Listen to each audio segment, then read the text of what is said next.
ये नजारा है सोमवार देर शाम का। यहाँ एक सर्राफा व्यवसायी से लूट के बाद पुलिस की गश्त तेजी के साथ शुरू हो चुकी थी। इस बार नकाबपोशों का शिकार हुआ है सर्राफा व्यवसायी गोपाल वर्मा और बाइक सवार 3 लुटेरे बंदूक की नोक पर सर्राफा व्यवसायी से 50,000 का माल जेवर लूटकर असला लहराते हुए फरार हो गए। लेकिन पुलिस कुछ भी नहीं कर सकी। किस तरह से हुई ये लूट की घटना और किसके साथ हुई, ये आप भी सुनिए लूट का शिकार सर्राफा व्यवसायी से।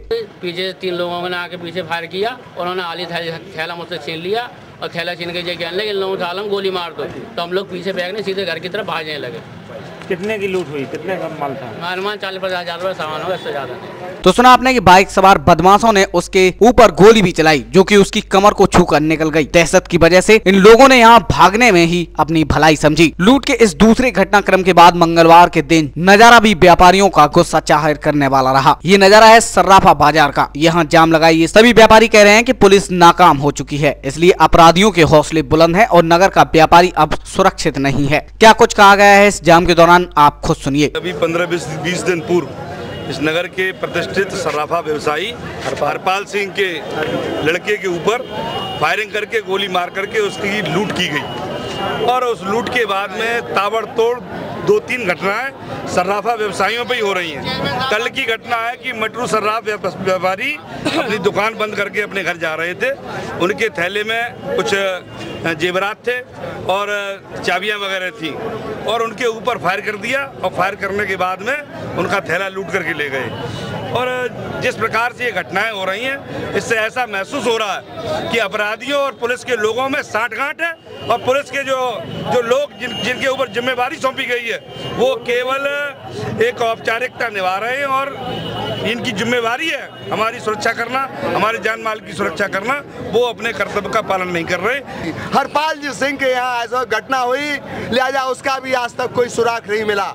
लिहाजा ये घटना हमारी जो है फिर घटना हमारी कल हुई और इसके पीछे हमारे कोतवाल साहब एक बात कहते हैं, बड़ी अच्छी बात कहते हैं कि आप ही लोगों में से कोई होगा तो मुझे पता है कौन होगा। तो इनके सीधे तो हमने वो थैला जो हमारे में था हमें गोली को मार दोगे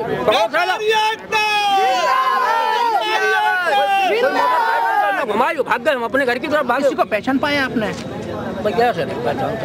तो सुना आपने कि जमकर कोस रहे हैं पुलिस को, लेकिन इन्हें एक बात तो सोचनी ही चाहिए कि जनपद पुलिस काम तो कर रही है और काफी हद तक अपराध और अपराधी भी कंट्रोल में हैं। और रहा खुलासे का सवाल तो वो भी एसपी नितिन तिवारी के निर्देशन में जल्द हो ही जाएगा। ऐसे में कोसने की बजाय अगर साथ देने का प्रयास करो तो शायद नतीजे जल्द सामने आ सकते हैं और एसपी नितिन तिवारी की ओर से भी जल्द खुलासे का भरोसा दिलाया गया है। ऐसे में इत्मीनान रखो, सब कुछ होगा। व्यापारी भी सुरक्षित हैं, उनके मन में कोई संशय की रेखा खींचने के बेमतलब प्रयास भी आखिर किस लिए कर रहे हो। बहरहाल अगर पुलिस जल्द खुलासा ना करे तो बनता है आपका ये विरोध, लेकिन इस तरह से ना तो पुलिस ही अपना काम ठीक से कर पाएगी और ना ही आपको ही राहत मिल सकेगी। बहरहाल इस घटना के विरोध में सर्राफा बाजार पूरी तरह से बंद रहा और यहाँ जाम भी लगा रहा। एडिशनल एसपी के समझाने और आश्वासन के बाद यहाँ ये प्रदर्शन शांत किया गया और जाम भी खोल दिया गया। और अब उस शब्दों को बयान तो नहीं कर सकता हूँ किस प्रकार से कप्तान साहब हम लोग उसी समय एक्टिवेट हो गए थे और कुछ चीज़ें बता ही नहीं सकती हैं, लेकिन उस एक्टिवेट आपके थाने आने में भी जो 20 मिनट 25 मिनट लगा होगा उसमें आप ही का काम चल रहा था। और इस घटना को हम लोगों ने बड़े चैलेंज के रूप में लिया और रात में काफ़ी धरपकड़ हुई है हर थानों में। अभी कप्तान साहब ने सभी लोगों से फीडबैक लिया है, कितने लोग पकड़ के ले आए, कौन कौन लोगों से पूछताछ हुई, ये सब चीज़ें चल रही हैं और ये घटना हम लोग बिल्कुल चैलेंज के रूप में ले रहे हैं।